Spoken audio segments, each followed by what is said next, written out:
Lupi sempre più affamati e sempre più vicini alle case. A San Michele hanno ammazzato questo capriolo a poche decine di metri dalle abitazioni, appena imboccato il sentiero che si inoltra nella valle del Silan. L'ha trovato un residente della frazione bassanese, inorridito alla vista di quell'animale divorato con tanta ferocia.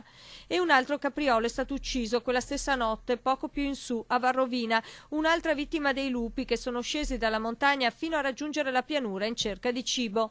Uno scenario che non può non preoccupare i cittadini. Stanno purtroppo creando della preoccupazione anche tra i cittadini, perché ovviamente sono animali selvatici e per quanto che ci dicano che sono animali che comunque non attaccano l'uomo, una sorta di preoccupazione c'è.